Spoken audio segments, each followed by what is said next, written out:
All right, let's tackle chapter 1.2 on differential calculus. Sounds scary, but it's not. So a derivative tells you how quickly a function is changing when you change the argument by a little amount. So our change in function, and if we change our x a little bit, and what is our function change? The rate of change is this proportionality constant. So if we have a function like y equals mx plus b, whatever, then you know that this constant here, this m that relates the two variables here, tells you the rate of change or the slope of the variable. Okay, so the geometrical interpretation is that the derivative df dx is the slope of the graph of f versus x. So if you plot f versus x and the function is constant, the slope of that is 0, so the rate of change is 0. If your function looks like that, the rate of change is rise over run, and that's also called the slope. That also happens to be the derivative. Okay, so now we are living in three-dimensional worlds. So now we have a function that is f of x, y, and z, three variables, or in this case, the temperature of the room, x, y, and z. At every point, there's a temperature at every dot in the room.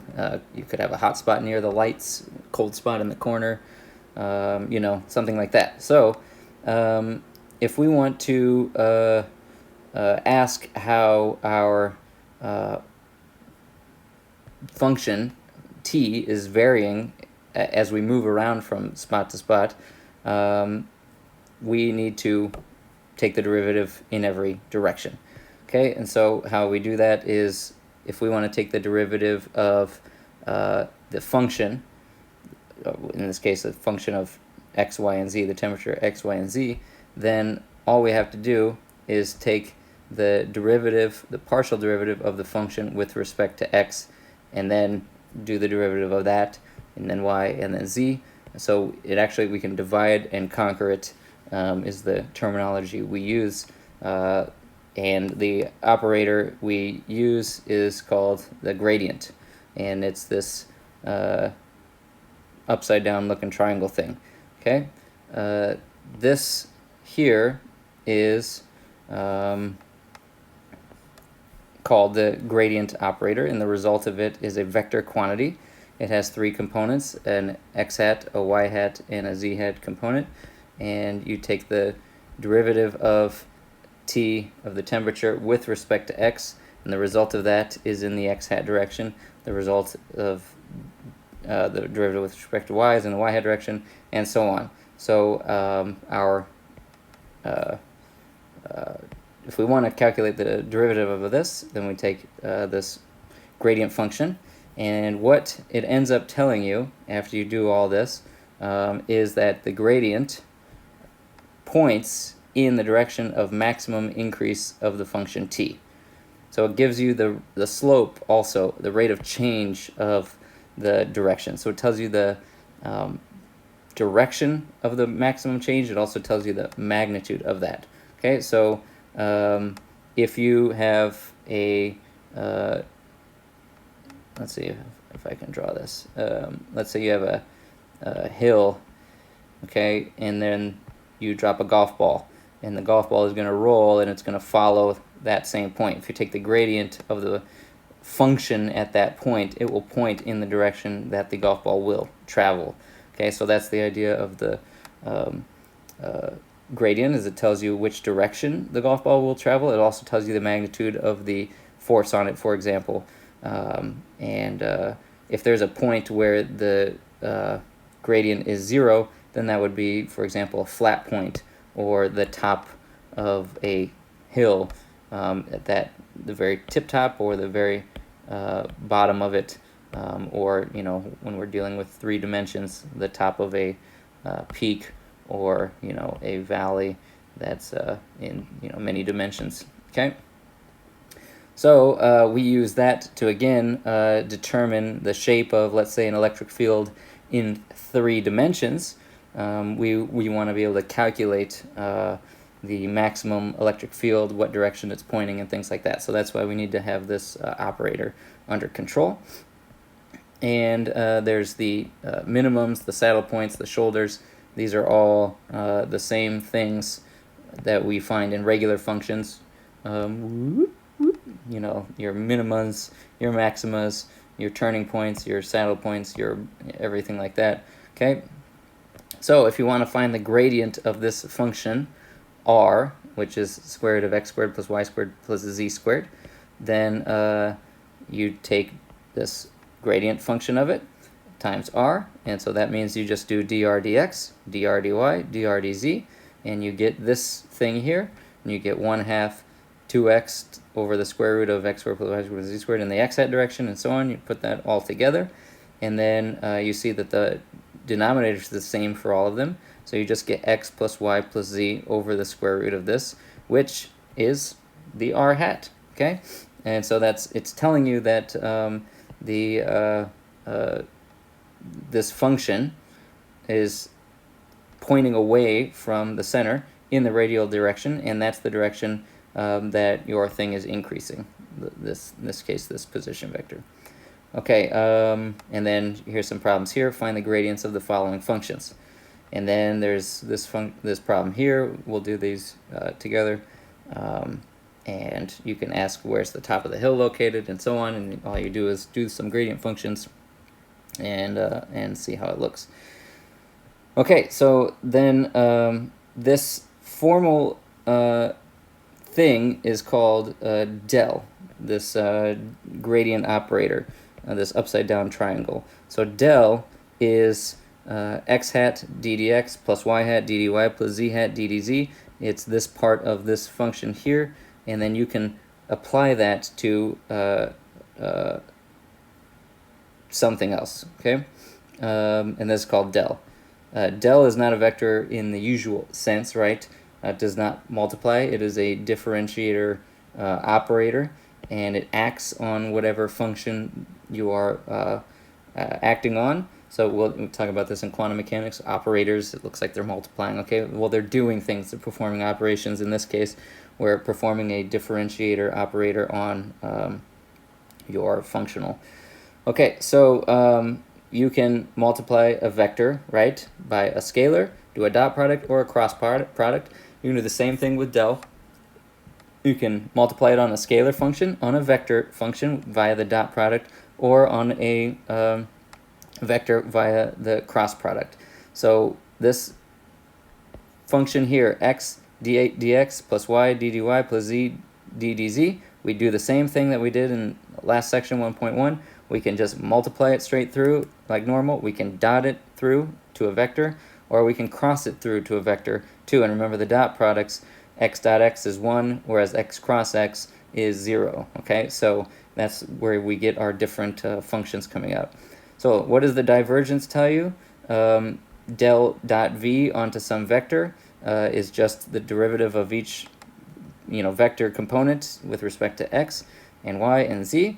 And then when you do del dot v, what it gives you is a scalar. And this is the divergence. It tells you how divergenty your vector is. Does it spread out from the point in question? If the arrows point in, it's a negative divergence. If the arrows point out, it's a positive divergence. Our vectors here, in this case, are functions. It's not x, y, z. It's x plus 4t and so on, or well, not t, but x plus y and y plus x and so on. So if you dropped something in the water and sawdust or pine needles on the surface and the material starts spreading out, then you dropped it at a point of positive divergence. If it collects together, it's a negative divergence, okay? So you can imagine different things here. This positive divergence, things moving away, okay? Water draining into a sink, that's a negative divergence. So we've got some functions here. Figure 1.18, which is, figure 1.18. The functions of figure 1.18 are, in the first case, this is just x plus y plus z, gives you this one. VB is z hat, so that's just your constant in the z direction, the z hat direction.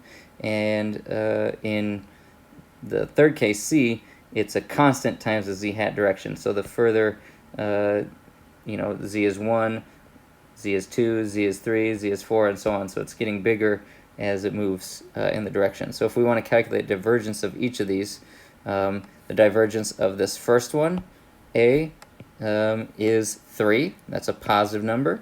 So it's moving, everything's moving away, expanding out. This one in the middle, B, gives you 0, as you should expect. It's just a constant. And then this one is also positive divergence because it's increasing. Okay, so that just gives you an example of how to do each of those functions. I always liked doing these things because it was so simple. All right, there's your divergence. This is there. Now the curl is, again, we've got this x hat times d dy vz minus vy d dz, and so on through the thing. Same thing, the curl as we talked about before, and what that measures is how swirly your vector field is, and the geometrical interpretation is just how much the vector swirls around a point in question. So you write your function down and then just calculate the divergence using your, so for example, del cross your vector, xyz, del goes here, so this is your xyz, this is your ddx, ddy, ddz, and then your a vector, if we just made it minus y and plus x, then it's minus y and plus x here, and then there's no z component, so we go with that. Okay, so then when you calculate the divergence there, x0 minus, and so on. Okay, why my thing's not working? Okay. All right, and then so for the functions in figure 1.19, then you have minus y plus x. So you got minus y in the x hat and plus x in the y hat, so that gives you a swirl. And then if you calculate the curl there, it gives the result. Remember, x cross y, the result is in the z hat direction, so that makes sense. If our vector only depends on x and y, then our curl is going to be pointed in the z hat direction. So the curl of this is going to be plus 2 in the z hat direction. If we do the other function, which is xy, that's what this function is, then you get z hat direction, so it's 1 in the z hat direction. Okay, same thing, x cross y, and we only have the z hat times dx dx times 1 minus 0, so you end up with 1 in the z hat direction. Okay, that's pretty cool. So then you have normal things when you're just different rules about divs, grads, and curls. The calculation of derivatives ddx of times two functions here, f plus g, you can just go ahead and carry the derivative through to both of them. If you multiply by a constant, you can take the constant out of the derivative first. The product rule, first derivative of the second plus second derivative of the first, if you're going to take the derivative of two things. And the quotient rule, if you take the derivative of two functions over each other, it's bottom derivative of the top minus top derivative of the bottom, all over bottom squared. And the similar relation holds for all the vector derivatives. So you have the same thing with your del crosses and your del dots and your dels. Okay, same thing. Product of two scalar functions, dot product of two vector functions, and your scalar and cross products. So these are all the rules for that. Same thing with product rules. A little bit different because there's 6 product rules. It's first derivative of the second plus second derivative of the first, just like you'd expect. And then the second one is this really nasty thing of del on A dot B is del cross B plus B cross del cross A plus A dot del B plus B dot del A. Okay, so don't do that. And then 2 for the divergence here. Same thing, del dot FA. You can bring your F out and then do your del on your vector plus, well, it's first derivative of the second plus second derivative of the first, same type of thing. And then this thing for curl, and then your del dotted into A cross B, for example, and then you get your del cross FA, and so on. Okay, so these product rules are used so frequently that they are inside the cover. It says the inside front cover, they're actually in the inside back cover, and there's some examples here of doing these proofs. Okay, so second derivatives, if you take the divergence of a gradient, del dot del t, or the curl of a gradient, del cross del t, the divergence is a scalar, so that makes, all we can do then is take its gradient. So we can do del and then del dot v, okay? So we take the gradient of or the divergence, take the gradient of the scalar. Okay, the curl del cross f, it's del cross v is a vector, so we can take its divergence and the curl. So the divergence of the curl is del cross something, because the result of this is a vector. Okay, del cross v gives you a vector, so then dotted into del, we can get the curl. Take the divergence of that. Then we can take the curl of a curl. Okay, so those are all your things. And there's just these examples here to go through. I'm just showing you what del dot del t is. So first step, you take